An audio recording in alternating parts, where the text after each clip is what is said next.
All right, Tony, week 3 of the Gridiron 707 League saw some teams get their first win of the season. Yeah. It was really a great week, for those programs in addition to the other programs that participated.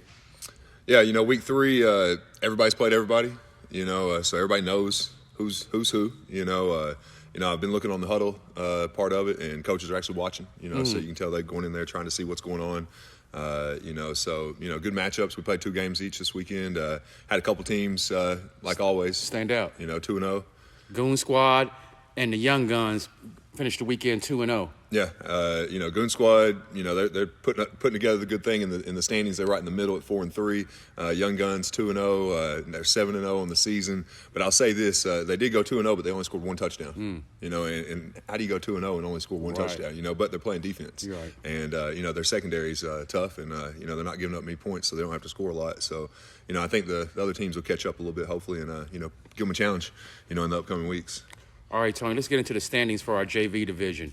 We got the Young Guns sitting at 7-0. We got the Stars at 5-2, Bearden at 4-3, and Goon Squad at 4-3. We got the Avengers sitting at 2-5. Yep. We got Knox Stream picked up their first win. They're now 1-6. We got the Dream Chasers at 1-1, and we got the Chiefs pulling up the rear at 0-4. Yeah. I don't know. We're just gonna sit back and see what next week looks like, and see if we can shake it up a little bit in the middle right there. Let's talk about the dudes who lead the league in terms of statistics for our junior varsity division. Yeah, this week with the Young Guns not scoring a bunch of touchdowns, guys kind of moved their way up the bracket, up the list. So we got Braden Black with the Rising Stars. He's at 17. Then you got Gavin Robertson at 16. And then you got Jalen Daniels and Connor Gilbreth at actually Jalen Daniels sitting there tied at second with 16. And Connor Gilbreth has got 10. So those are our top 4 quarterbacks right now at 12U.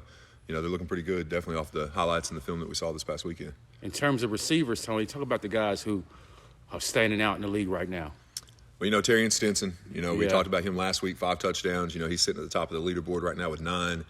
We got Tyler Tummins. I've been hearing his name a lot. We talked a lot about him in the week 1. Yeah. On offense and defense. He's sitting there. At, he's a good-looking player, young player. His brother's an outstanding player, maybe one of the top players in our league overall. He plays in the high school division? Okay. Hey, learn something new every day. Yeah, huh? his brother Sam. Okay. Then we got Elijah Sadler and Owen Vaughn sitting at 4 touchdowns, and we got 3 or 4 guys sitting at 3. But that's our top 4 guys right now. In terms of our JV division, Tony, who are the defensive guys who've looked good so far this season?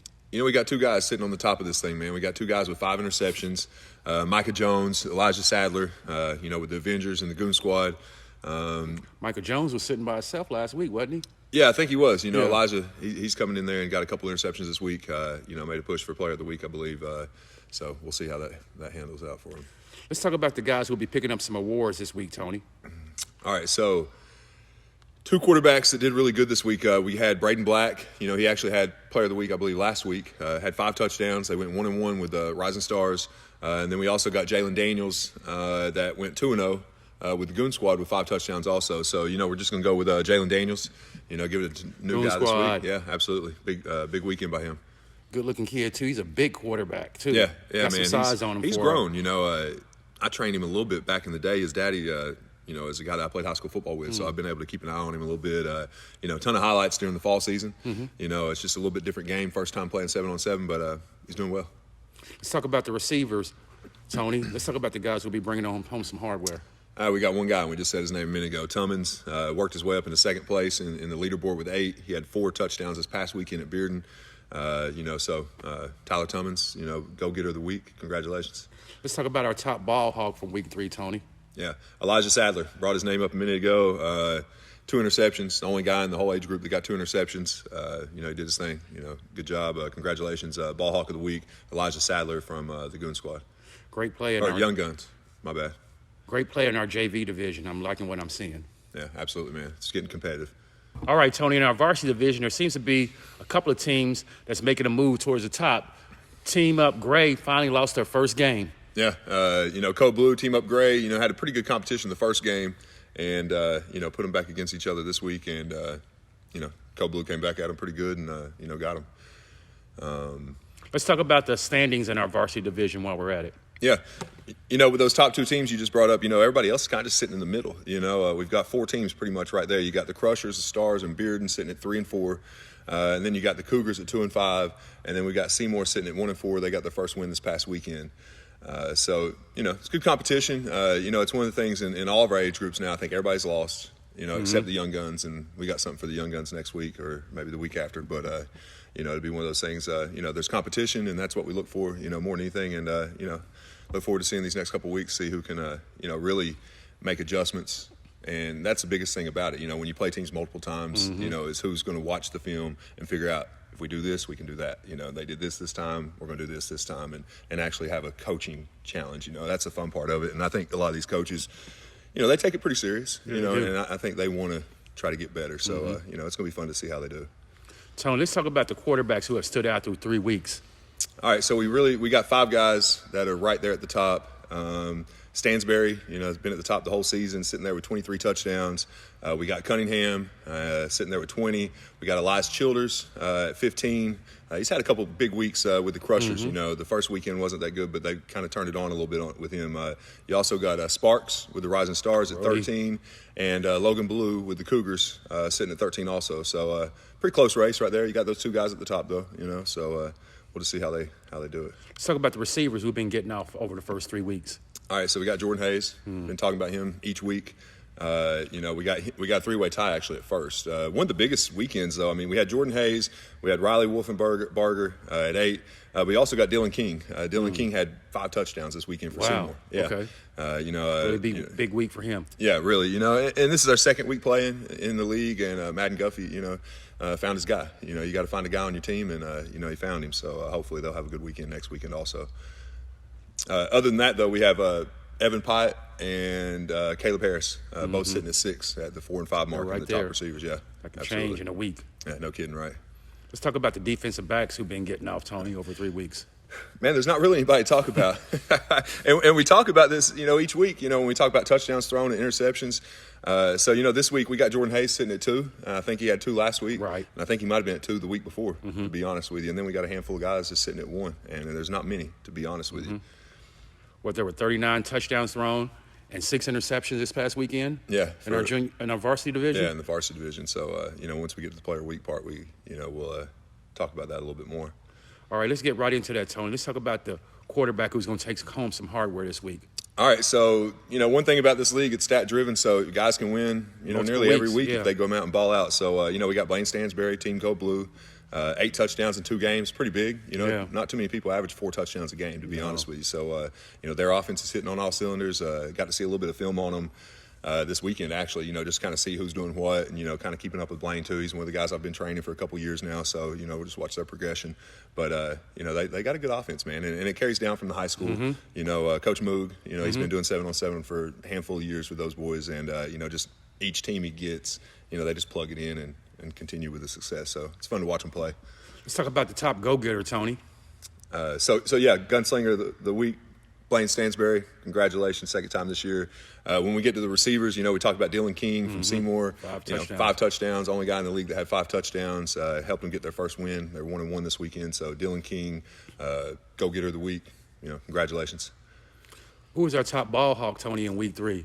So, you know, this is something we've never really done before. And, you know, I was debating on how we could do it, but we had 5 guys that had 1 interception. Right. And to be honest with you, defensive backs, y'all got to step your game up. You know, I mean, it's just one of those things. Our quarterbacks in our junior varsity or in our varsity division are really killing it. Like Carlos said, we had 6 interceptions to 39 touchdowns. So this week, we're not going to give out a player of the week for defensive back.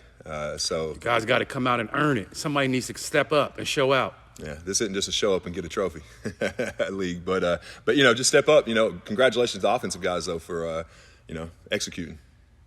All right, Tony, that concludes our varsity edition of the Gridiron Show. So we'll move on. Yeah, high school division up next. All right, Tony, let's talk about the most competitive division in my mind, the high school division. Yeah, we got some teams that finished 2-0 this past week in both divisions of our high school bracket. Let's talk about those teams first. Yeah, so you know, the one thing about having 2 divisions in the league with the high school division is, you know, the first couple weeks we play in-division games. So weeks 1 and 2, everybody played everybody within the division. Week 3, I basically took the top 3 teams in the Gunslinger division and played them against the top 3 in the Gridiron division, and we took the lower 3 and the lower 3 and compete against them. So we had a good inter-division play, and everybody, nobody's undefeated, which is good. I think not for the teams that have lost, but I think that's always good for competition, like you said.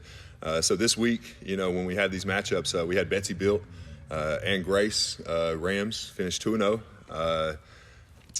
Betsy, it kind of moved them up into the middle of the division. They were 1 and 3 before this past weekend. And the same came for Grace. They were 3 and 2, so that moved them up to a tie for first place in the division.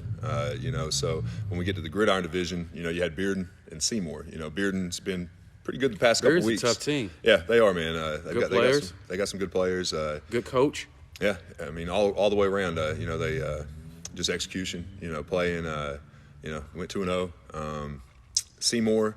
Big surprise, this week, to be honest, but, it's always a good thing. They finished last year off, started off pretty bad, to be honest, and then the last, 2 weeks of the season, they had like 5 out of 7 wins, in the last 7 games. Those guys are really out there competing this past weekend too, Tony. They are, man.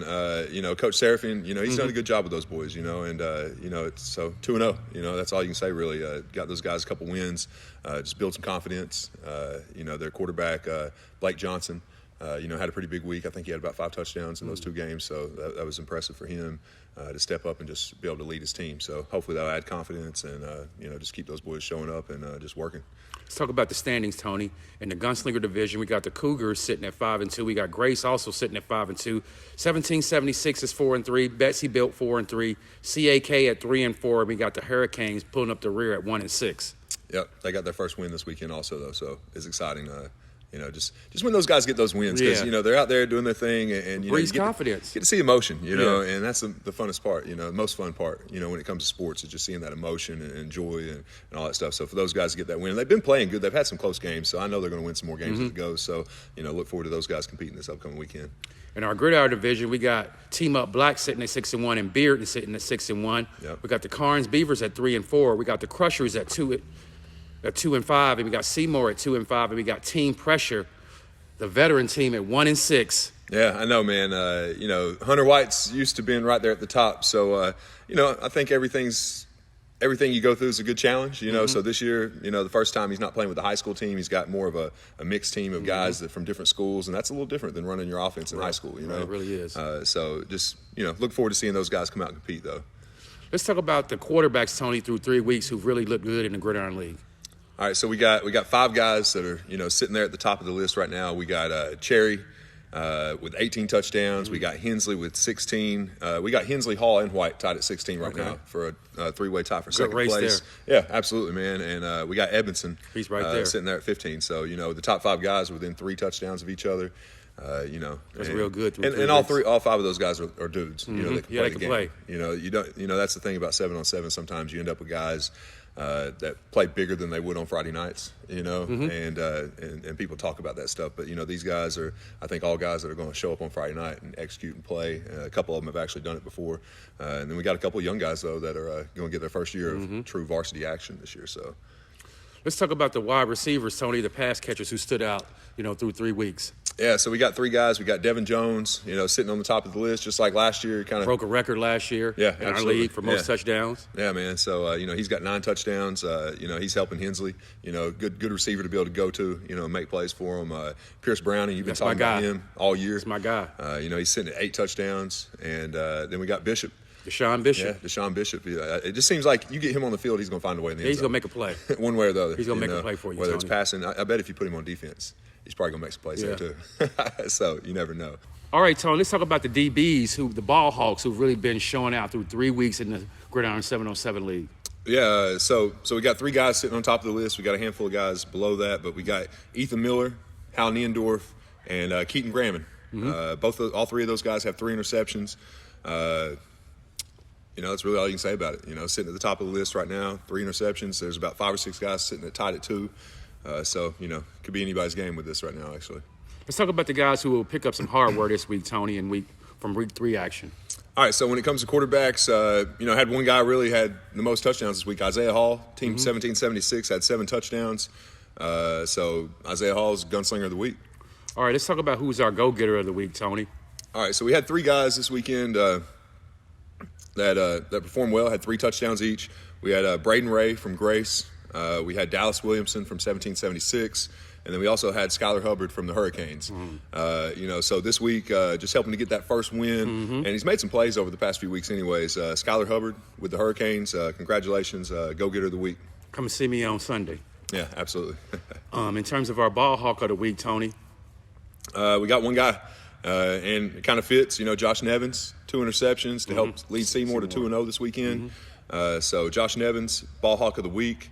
And just like Carlos said, be sure to find Carlos sometime during the weekend. Come grab your helmets, grab your trophies and awards. All right, Tony, that concludes this week's show. Week 3 of the Gridiron League is in the books. Looking forward to Week 4 action. Yeah, we got Week 4 coming up. Then Week 5 will be our tournament. So we'll go ahead and put that out there. It's on the schedule, but March 12th, it's going to be on a Saturday. We'll have our tournament. It's the weekend of spring break for Knoxville, Knox County. So we'll get the tournament done Saturday. Everybody can get out of town on Sunday.